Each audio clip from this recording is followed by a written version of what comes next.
quero convidar você então a nós fazermos a nossa oração matinal, a nossa oração de primícia, entregando ao Senhor o nosso dia e para que possamos então nos deleitar na palavra de Deus. Obrigado, Senhor Deus, por mais uma manhã. Obrigado, Deus, pela tua doce presença no nosso dia. Obrigado por ter aberto o caminho, a verdade e a vida, por ter sido este caminho que se tornou para nós o único acesso ao Pai. Obrigado pela vida que o Senhor abdicou para que nós pudéssemos vivê-la. Obrigado pelo privilégio de te conhecermos, por termos sido chamados das densas trevas para essa maravilhosa luz. Obrigado, Senhor, porque tu estás conosco e temos a certeza disso, e o teu Espírito habita em nós. Obrigado, Deus, pela obra redentora da cruz, e que no dia de hoje, nessa sexta da paixão, nós possamos meditar profundamente, Deus, a respeito desse sacrifício que nos trouxe a paz, que nos trouxe vida, que nos trouxe prosperidade espiritual, que nos trouxe esperança.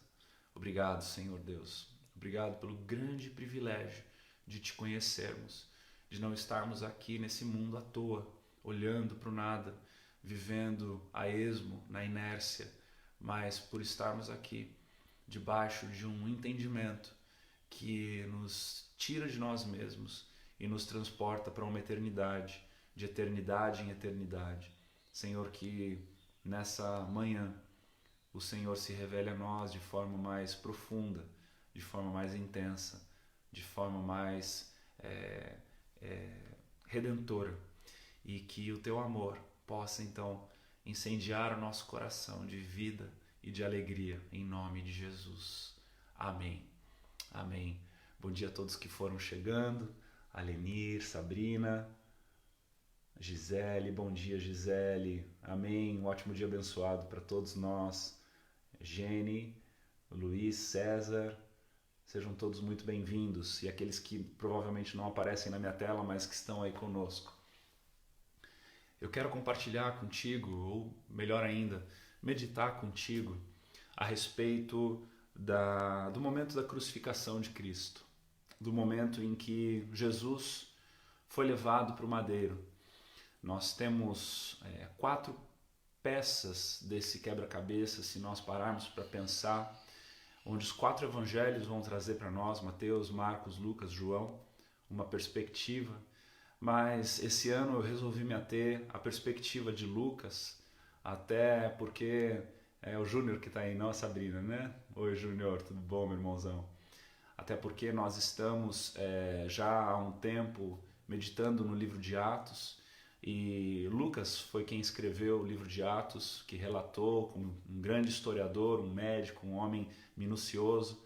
Então eu resolvi esse ano me ater ao tempo na meditação no livro de Lucas.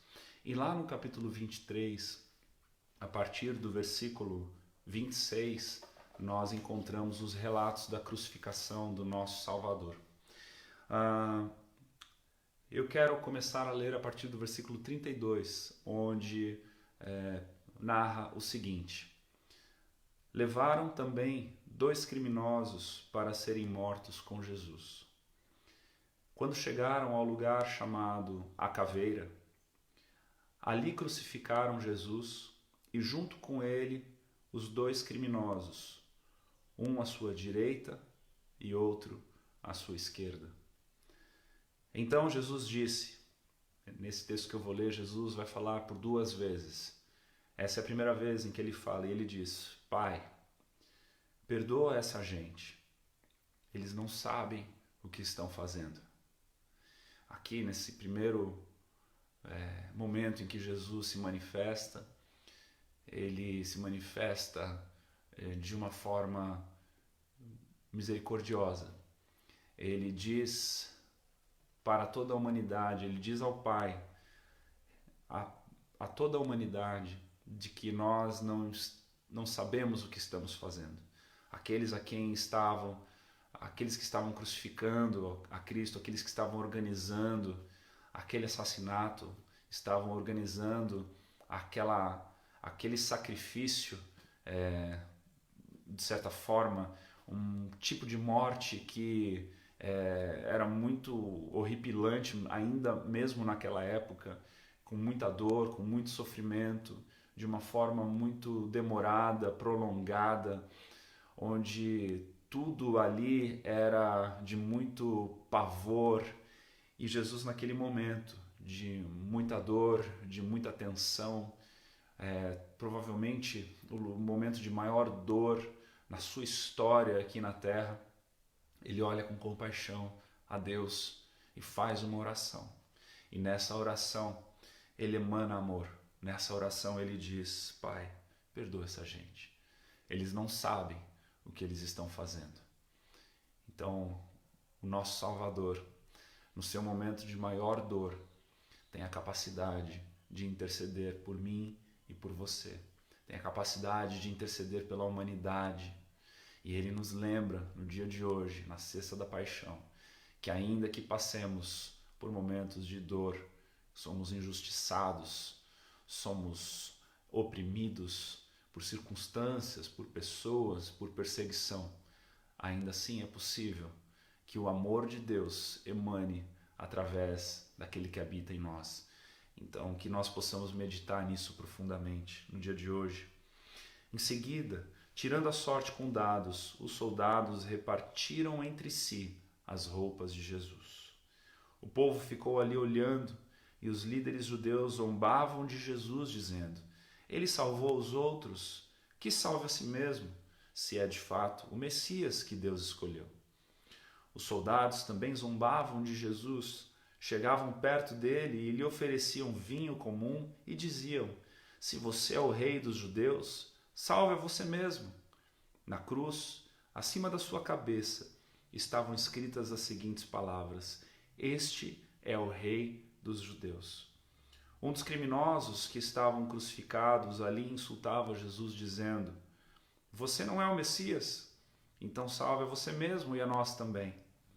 Porém, o outro repreendeu, dizendo: Você não teme a Deus? Você está debaixo da mesma condenação que ele recebeu. A nossa condenação é justa, e por isso estamos recebendo o castigo que nós merecemos, por causa das coisas que fizemos, mas ele não fez nada de mal. Então disse: Jesus, lembre de mim quando o Senhor vier como rei. Jesus respondeu: Eu afirmo a você que isso é verdade. Hoje você estará comigo no paraíso. Jesus, no seu momento de maior dor, no seu momento em que ele poderia, por algum instante, olhar para si, permanecer calado, por algum instante, superar aquelas dores que ele estava sentindo no seu corpo, nas emoções, e calar-se e guardar aquele momento para si, ele ainda consegue oferecer salvação para um ladrão. Ele ainda consegue oferecer salvação para um homem de coração arrependido. Em meio a toda aquela dor, em meio àquele cenário de desgraça, aquele cenário de injustiça, em meio àquele cenário de perseguição se cumprindo na vida de um justo, ele consegue naquele momento permanecer em compaixão. Ele consegue permanecer abrindo a sua boca para emanar amor, para emanar graça, para emanar esperança e dizer para aquele homem que estava ali arrependido, reconhecendo que ele havia cometido seus delitos e estava ali pagando por eles, mas que aquele justo, aquele filho de Deus estava ali de forma injusta. E, portanto, naquele momento Jesus diz: hoje ainda estarás comigo no paraíso. O nosso Deus, ele é capaz de transformar desgraça em graça. O nosso Deus, ele é capaz de transformar os momentos mais inoportunos como oportunidades e portas abertas de salvação, de alegria, de festa e de regozijo. Esse é o nosso Deus. Esse é o Deus que nós, nessa Sexta da Paixão, podemos refletir por conta da sua obra redentora, por aquilo que ele fez por mim e por você. e por aquilo que Ele continua fazendo a todo aquele que o clama e o chama como Senhor e Salvador, aquele que o reconhece como o único digno de ser seguido, como aquele que reconhece em Jesus como o único caminho, a verdade e a vida. Eu quero compartilhar um trecho de um livro contigo, A Cruz de Cristo, do John Stott, onde ele está escrevendo num determinado momento a respeito da conquista do mal, e lá na página 240 desse livro ele diz assim: quando os poderes combinados de Roma e de Jerusalém se dispuseram contra ele, contra Jesus, ele poderia ter enfrentado poder com poder, pois Pilatos não tinha autoridade última sobre ele, mas de 12 legiões de anjos teriam se apressado ao seu resgate, caso ele as tivesse convocado. Ele poderia ter descido da cruz, como escarnecendo, desafiaram-no a fazer. Mas ele se recusou a recorrer ao poder mundano. Ele foi crucificado em fraqueza, embora a fraqueza de Deus fosse mais forte do que a força do homem. Assim, ele se recusou a desobedecer a Deus, ou a odiar os seus inimigos, ou a imitar o uso que o mundo faz do poder. Mediante sua obediência, amor e mansidão, ele ganhou uma grande vitória moral sobre os poderes do mal. Ele permaneceu livre, incontaminado, descomprometido. O diabo não pôde prendê-lo e teve de admitir derrota. Como disse F.F. Bruce, enquanto ele estava ali suspenso, amarrado de pés e mãos ao madeiro, em aparente fraqueza, eles imaginaram que o tinham à sua mercê e lançaram-se sobre ele com intenção hostil. Mas ele lutou com eles e os venceu. A forma do nosso Cristo vencer não foi negar o sofrimento. A forma do nosso Cristo vencer não foi se abster daquilo que o fizesse mal, mas muito pelo contrário, foi aceitar a derrota aos olhos humanos, a derrota aos olhos de Satanás e seus demônios, mas sabendo que o plano do Senhor era muito maior e superior a tudo aquilo, e que por meio daquele sofrimento, e que por meio daquele momento de tanta compaixão e paixão pela vida da humanidade, pelo resgate da humanidade, ele aceitou passar pelo que ele passou. Ele aceitou ser humilhado como foi humilhado. Ele aceitou aquela profecia que Isaías já havia proferido há 500 anos atrás, onde em Isaías 53 diz o seguinte: ele foi maltratado, mas aguentou tudo humildemente, e não disse uma só palavra. Ficou calado como um cordeiro que vai ser morto, como uma ovelha quando cortam a sua lã. Foi preso, condenado e levado para ser morto, e ninguém se importou com o que ia acontecer com ele. Ele foi expulso do mundo dos vivos, foi morto por causa dos pecados do nosso povo. Foi sepultado ao lado de criminosos, foi enterrado com os ricos, embora nunca tivesse cometido crime nenhum, nem tivesse dito uma só mentira. O Senhor castigou o seu servo, fez com que ele sofresse o castigo que nós merecíamos. Hoje, nós agradecemos a Jesus por ele ter pago o preço que era nosso. Hoje nós agradecemos a Jesus por ele ter sofrido o que eu e você deveríamos ter sofrido. Hoje nós agradecemos ao nosso Redentor, porque essa paixão, esse amor incondicional que ele demonstrou por mim e por você há 2000 anos atrás, é palpável até o dia de hoje. Que eu e você possamos refletir nas suas chagas, no seu sangue vertido na cruz, que eu e você possamos revisitar o Gólgota hoje, o Vale da Caveira, e nos lembrarmos de que essa obra maravilhosa foi por mim e foi por você. Que nesse dia não seja somente um feriado, uma religiosidade de alguns que não vão comer carne ou simplesmente não vão trabalhar por respeito. Que o teu coração, os teus pensamentos possam ir além disso. que você possa revisitar o Gólgota hoje, que você possa se lembrar de que cada chicoteada, cada cuspe, cada moída da sua carne, cada sangue derramado, vertido, cada momento de humilhação e opróbrio, que ele não era merecedor, foi por mim e foi por você. Em nome de Jesus, que no dia de hoje nós possamos torná-lo especial por nos lembrarmos dessa paixão maravilhosa que ele teve, esse amor incondicional derramado na cruz por mim e por você. Então que nós possamos começar essa manhã, após essa palavra, esse momento de meditação, louvando a Ele e nos lembrando da obra redentora pelas nossas vidas, em nome de Jesus.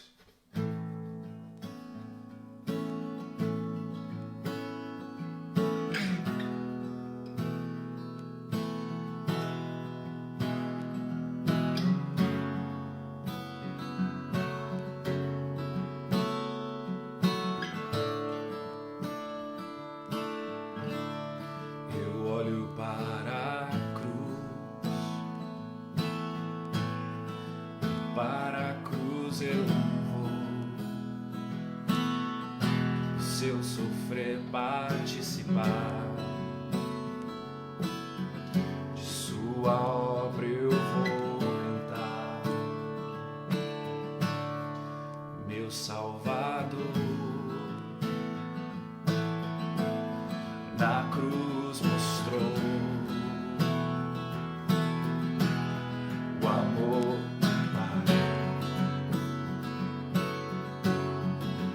justo Deus.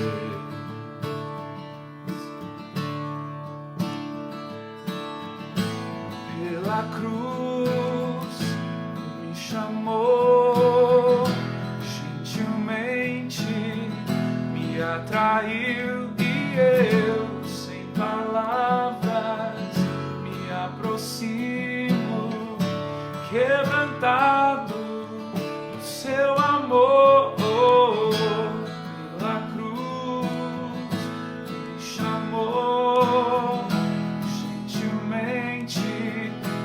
Atraiu e eu, sem palavras, me aproximo, quebrantado do seu amor.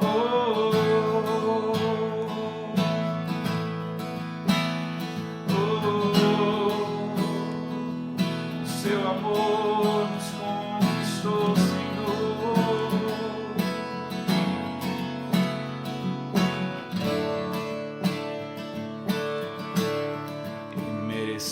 da vida,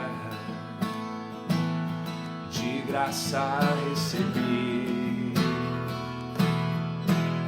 por sua cruz, da morte nos livrou, trouxe minha vida e eu estava condenado, mas agora pela cruz eu fui reconciliado.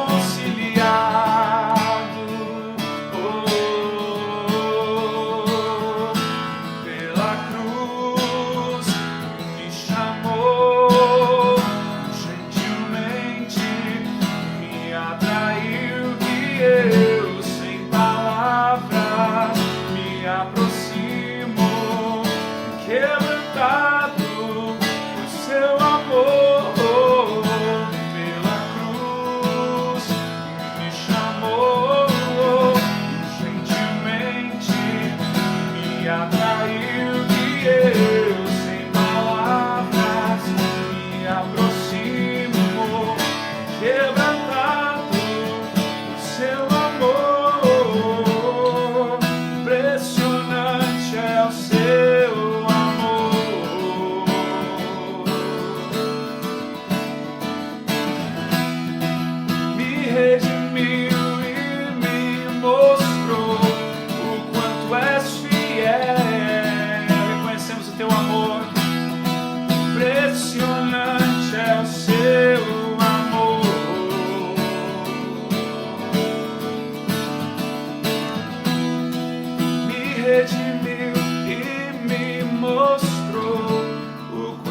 és fiel.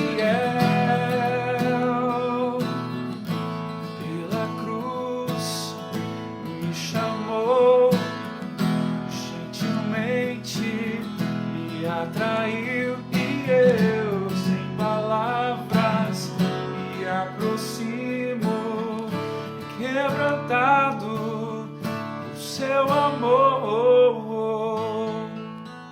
Nos aproximamos, Deus, mais uma manhã, mais um dia, de forma especial nesse dia, Senhor Deus, quebrantados pelo seu amor, vertido na cruz pelas nossas vidas. Obrigado, Deus. Obrigado, Senhor. Obrigado pela obra redentora. Obrigado pela obra redentora na humanidade. Porque Deus amou o mundo de tal maneira e entregou o seu único Filho para que todo aquele que nele crê não pereça, mas tenha vida eterna. E nós, então, te agradecemos na sexta da paixão, Senhor Deus, pela tua obra nas nossas vidas. Em nome de Jesus. Amém. Que Deus te abençoe. Que esse momento de reflexão não pare por aqui, mas que a tua adoração hoje possa ser extravagante. Em nome de Jesus. Deus te abençoe.